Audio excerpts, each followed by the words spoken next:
Hello and welcome back to the Strategy Story by Nethmi, the show where I take a real company and pull its strategy to see what really keeps it together. Today, I want to talk about the company most Sri Lankans grew up seen on every shelf.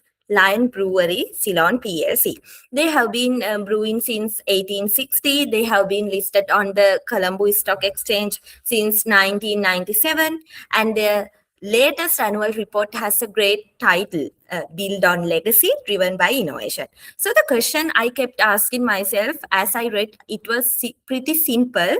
Is that just a nice slogan?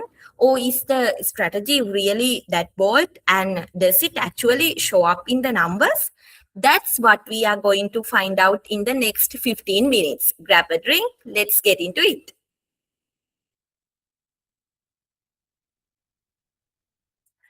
So, why Lion? Honestly, it's almost the perfect case study. So, this is a company selling into a market where volumes are actually shrinking, where the taxes are some of the harshest in the region, and yet it just posted its best ever revenue. That tension, that pressure, when everything around you is pushing the other way, is exactly what good strategy is supposed to overcome. This is how I walk through it, who they are and where they are going, the world they operate in, what makes them so tough to beat, the competitive game they play, the big moves they have made, the people and culture behind it. And I have left the financials to the back half because that's where the whole story really comes home. Eight angles, one company. Let's start with the basics.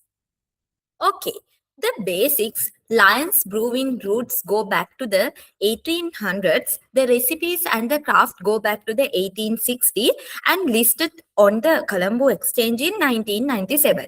They sit inside the Carson's Cumberbatch Group and they are co-owned with the Carlsberg Group, which is more important than it sounds. I will come back to that. It is basically one seriously impressive brewery on the ground at Biagama, around 2 million hectoliters a year, and they brew three big names under that one roof. Their own Lion plus Carlsberg and Guinness under license. They are also the biggest exporter of alcohol in the country, now in 18 international markets and dominant in the Maldives, and they have even started contract brewing in Vietnam to spread their risk. So hold on to three things: a heritage champion at home, a powerful Carlsberg partnership at a real growing export arm. Everything we discuss today is a function of those three moves. Let's move on to vision and direction.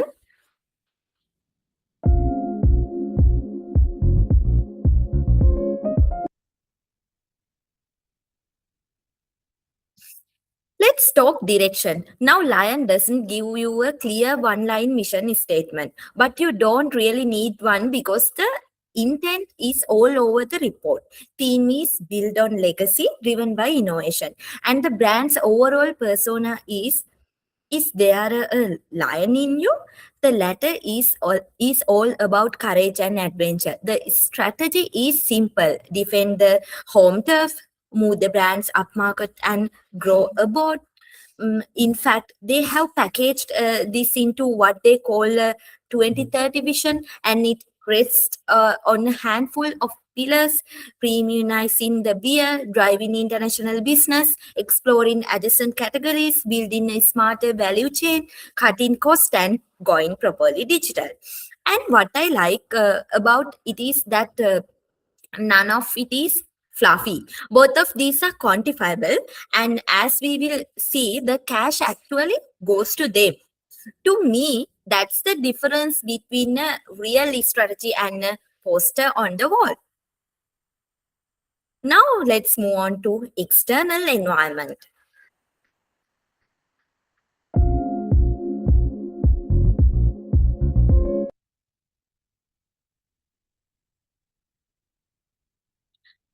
Now the outside world, because here is where it gets dramatic. If you do a quick pestle, politics and regulation. just jump out first. This is a really heavily regulated industry. You just can't advertise beer here. And the single biggest lever on the whole business is tax. Since the start of 2023, they have been hit with four separate excise hikes and VAT increase in 2024. Add it all up, and taxes are up like 88%. The only comfort is that there is no new excise hike in 2026 yet. On the economy, there is a recovery underway. Inflation's cooling, tourism's bouncing back, arrivals up about 15%, but people's real incomes are still tight. So every rise in prices drives some drinkers towards cheaper, illegal, untaxed alcohol. And that shift is the real danger. Technology is the answer. The innovation brewery, a complete ERP system, smart factory tools, the bottom line, a recovering economy, a savage tax base. The strategy is nearly all a reaction to this one slide.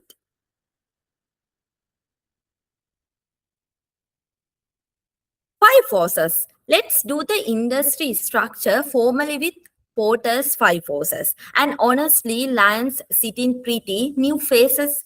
Not at all. You can't start a new beer brand without advertising, and the capital and licensing wars are huge.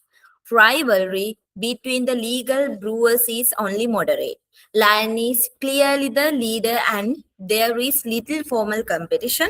Suppliers have some power because malt, hops, and glass all have to be imported, and there is a currency risk. However, buyers have very little power. The retail base is fragmented, and the brand pulls strong. So, four out of the five forces are actually in Lion's favor. The one that isn't, and it's a big one, is substitutes, arak and illicit liquor. Every tax increase makes that untaxed bottle look better. So the Lion's real competition isn't another brewer. It's the bottle with no tax stamp sitting right next to it on the shelf. And that one insight is the foundation of pretty much everything on the new few slides. Next, move on to resources and capabilities.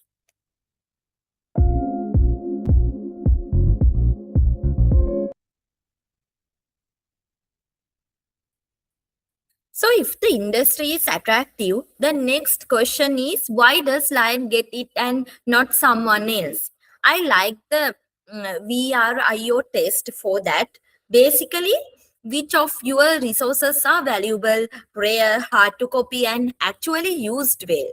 The brand is the crown jewel.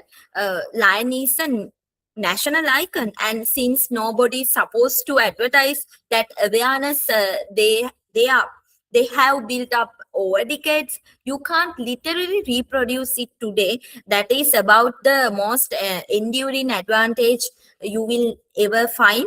Then there is a scale and distribution, that huge plant and a network that is everywhere. Third, the Carlsberg relationship, which gives them global brands and world class know how a local brewer could never get on its own. And fourth, 160 plus years of brewing craft, and it all up, and Lion is holding on to at least two things that rivals simply can't copy. That is the driver of the financials we are about to look at. Next, move on to competitive strategy.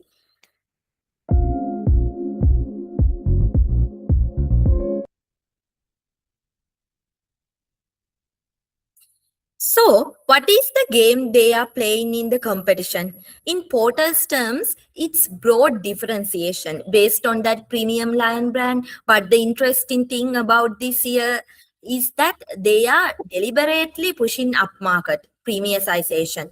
They launched Lion True Bond, a premium product, at the craft draft range, and launch a new Summersby flavors. And the logic is actually clever when you sit with it. If the taxman analyzes every extra liter you sell, then stop chasing liters, start chasing value per liter, sell a better, more expensive beer to those who will pay for it, and broaden the range so there is something for more occasions. The honest risk, those premium volumes are still small relative to the tax headline. And so this mix shift has to really scale up to move the needle, but strategically it's the exact right direction to be heading.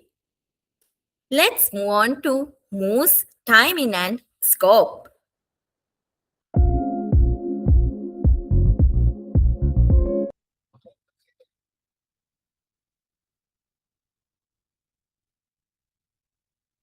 Now the big moves, timing and scope. Innovation Brewery, which they commissioned in 2024, is their headline bet. Think of it as a small R&D brewery to play with new flavors without disturbing the big high-speed production lines. That's where all the Trubon, Thambapani Red and Craft range come from.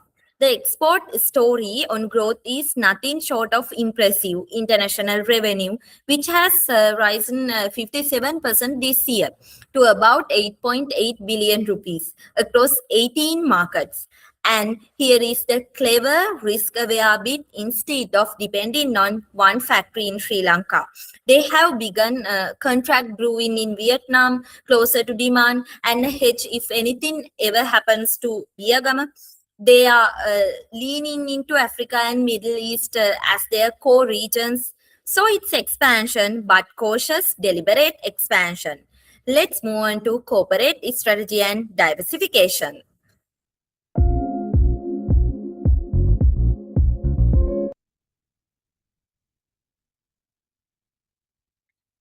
How do they diversify at the corporate level? Sensibly, they keep it all in drinks, where their brewing and distribution skills are transferable. The Lion family itself is a ladder, lager, stout, strong, ice, and now the premium True at the top, a different beer for a different budget and a different moment. Then there is the lysine route. They brew and distribute Carlsberg, Guinness, and Somersby. So they get international brands without having to spend years building them up from scratch. They have expanded geographically through exports and now Vietnam, and have two wholly owned subsidiaries, Miller's Brewery here and Lion Beer Ceylon in Singapore. This is textbook related diversification, low risk, capability led, no random member building. Every part shares the same backbone, which is exactly why the group earns well above its cost of capital. And the next frontier they have hinted at is adjacent drink categories. So next move on to people, capability, and structure.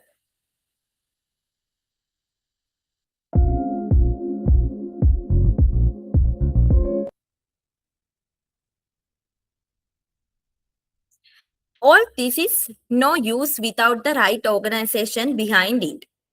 Lion is structurally a pretty clean, functional setup under the umbrella of Carson Cumberbatch governance. And they run a disciplined annual headcount plan linked directly to strategy. So hiring is the result of the plan and not the other way around. On capability, they are intentionally creating an innovation culture comparable to innovation brewery and investing in training. And the digital backbone, success factors for HR, full ERP, smart factory systems are what makes it possible for a single site to juggle three brands and an export operation without falling over. On the people side, they introduced paternity leave for the first time this year, childcare support, volunteering days, and 57 early career roles. In fact, their female intern representation is higher than the company average. Although, to their credit, they are honest enough to say that achieving balance in the larger workforce is still a work in progress. So next, move on to culture and leadership. Leadership and culture. The culture here is basically the strategy humanized. They call it the lion way. Tough, resilient, a little adventurous.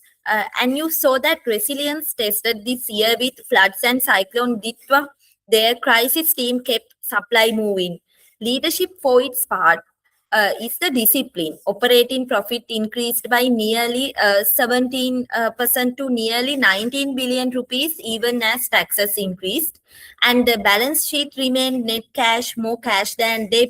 This is also their first fully integrated annual report, aligned with major global reporting standards, with an ESG committee chaired by the CEO. So the leadership style is ambitious but really conservative with the money. And for a company in a regulated industry like this, that combo is honestly near perfect. So let's move on to financial results.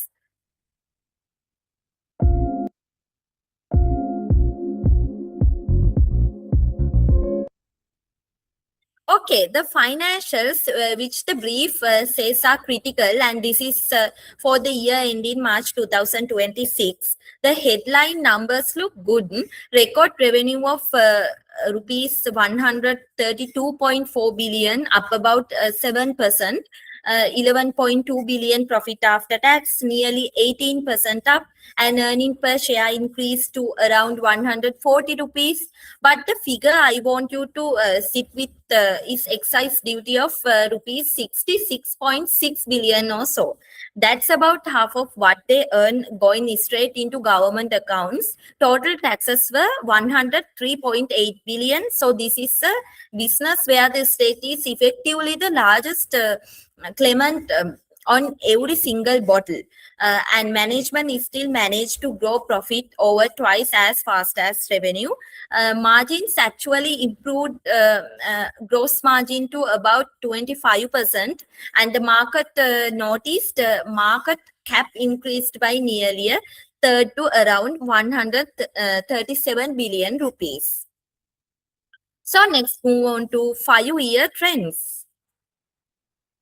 Now let's zoom out over 5 years because the trends tells the story far better than any single year. Revenue has gone from something like 59 billion rupees back in 2022 to over 132 billion in 2026. But if you look at the tax line, excise went up at the same time from about $39 billion to $67 billion. They are basically just running ahead of the tax. And yet profit after tax has almost tripled in that same period, from less than 4 billion to over 11. That's not inflation doing its job. That's the mix. That's the premiumization. That's the real cost discipline paying off. And the balance sheet is the silent hero here. Return on equity around 28%, return on capital employed over 110, stronger current ratio and net cash. That financial firepower is exactly what allows them to bankroll the innovation brewery and the export push without ever betting the company. Now let's move on to verdict, SWOT analysis. So my verdict, let me do a quick sort on it. Strengths, untouchable brand, fortress position, net cash, balance sheet, and a strategy that really hangs together. Weakness is still heavily reliant on one heavily taxed domestic market, one main brewery, and an employee mix that it is still playing catch up. Opportunities international up 57%, premiumization through bond, those adjacent categories, and Vietnam threats the sky high tax base that attracts people, to illegal alcohol plus currency, climate and supply chain shocks. So it all comes down to this. This is my take. Lion is not really competing with rival brewers. It is outsmarting its own government's tax policy, and so far it is winning. Record profit while handing over half its revenue in duty. The one thing I had watched. Can exports and premium grow fast enough to loosen that dependence on the taxed home market? Now let's move on to final stage in my podcast, and it is Lion Brewery Ceylon, a company leaning on its legacy but truly betting on innovation, exports, and financial discipline to keep growing against a brutal tax backdrop. A case of strategy. It is a great reminder that sometimes your hardest competitor is not another company at all. It is the environment you operate in, and how well you adapt to it. So thank you so much for listening. Until next time, ask yourself, is there a lion in you? Thank you.